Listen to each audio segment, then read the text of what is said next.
special interests that have come to dominate Washington, but also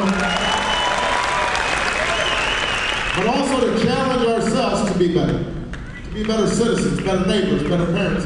And there would be no problem we could not solve, and no destiny we could not fulfill. And I am here to report that 15 months later, after having now visited my 48th state,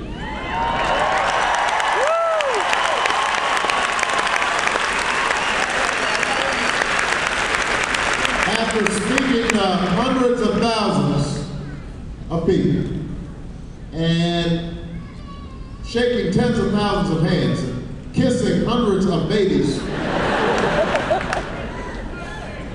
I am here to report that my bet has paid off, and my faith in the American people has been vindicated, because everywhere I go, people are standing up and saying, we are ready for change, we want something new, it is time to write a new chapter in American history. That's what this election is all about, my friend. That's what this election is about.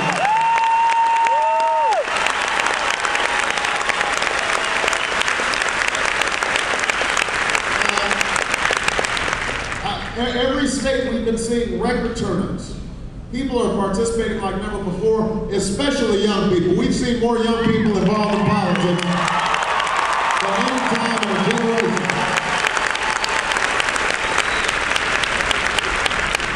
And I would like to take all the credit for it.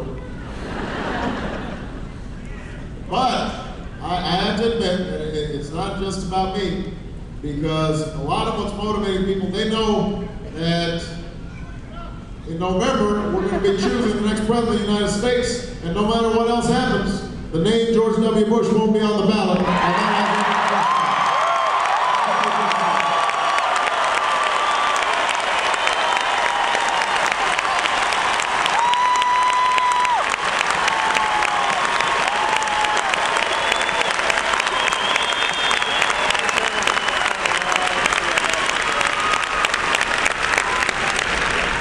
The name of my cousin, Dick Cheney, will not be on the ballot.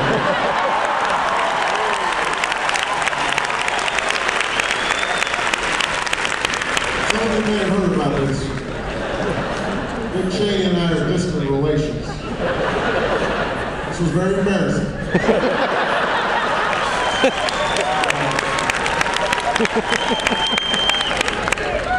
But his name won't be on the ballot. So we know that the failed policies of the last 7.5 years can't come to an end. Katrina and the warrantless wiretaps and the Scooter Libby justice and the Brownie incompetence, all that could come to an end next year.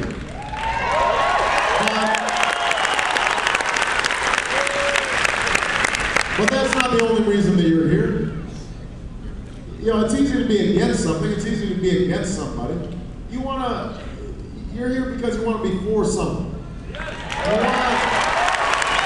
You want some affirmation that we as Americans can still come together and do big things and solve big problems. And Lord knows we've got big problems to solve. You know, it's not just the statistics, it's the stories that you hear as you're traveling all across the country. I met a young woman, not much older than most of the students here. She's going to school full-time. She's got a sister with cerebral palsy.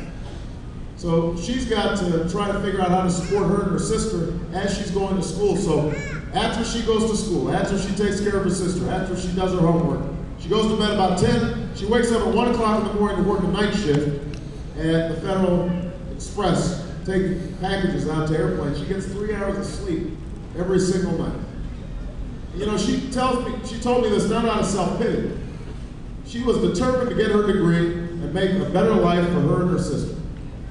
But what she couldn't understand is why isn't the government, why isn't Washington, why our leaders didn't seem more determined to provide her a little bit of help, to make sure that school was affordable, to make sure that her sister got the health care that she needed. You know, all across the country, I meet guys 50, 55 years old who worked in a factory, worked in a plant, worked in a mine for 20, 30 years. and suddenly things shut down, or the plane gets shipped off to China or Mexico, and they don't just lose a job, they lose their health care, they lose their pensions, and oftentimes they lose a sense of who they are because it was wrapped up with being able to support their family. Now they're competing with their teenage kids for jobs at the local Walmart, paying $7, $8 an hour. All across this country, I meet veterans of Iraq who are proud of their service, and rightfully so. They have done everything that's been asked of them. They have performed magnificently.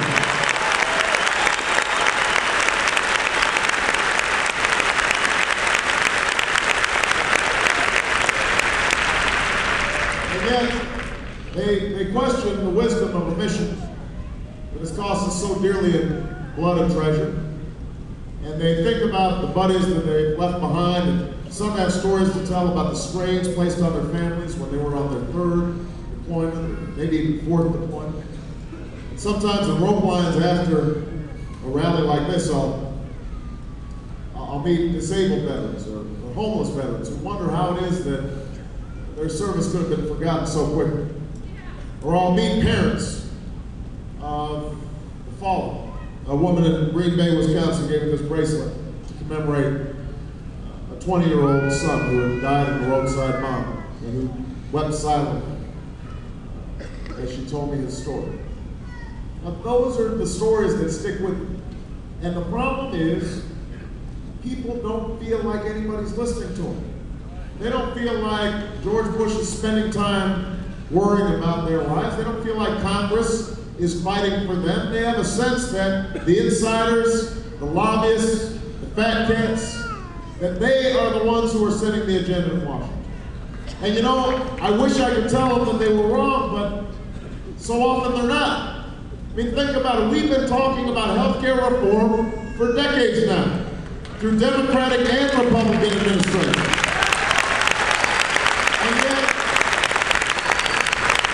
And yet year after year, nothing happens. You get presidential candidates coming to you every 4 years saying, we're going to reform health care. People feel rightly cynical about it. It never happens. Why is that? Well, how about this? The drug companies, the insurance companies spent $1 billion over the last 10 years preventing reform from happening. Is it any wonder if they're spending $1 billion on lobbyists and campaign contributions and PR, that the laws that come out of Washington are very good for them, they're not so good for you? Energy policy. We've been talking about energy policy since 1973 at least, since Jimmy Carter, since the gas lines. I was 12 years old. And yet decade after decade, nothing happens.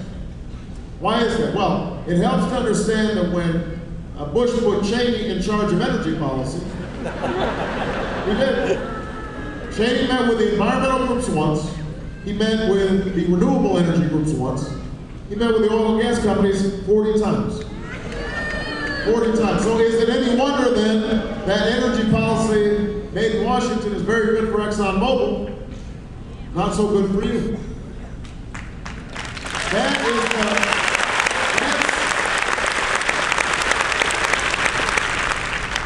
That's why this election is so important. It is not enough just to change political parties in the White House. We've got to change how politics is done.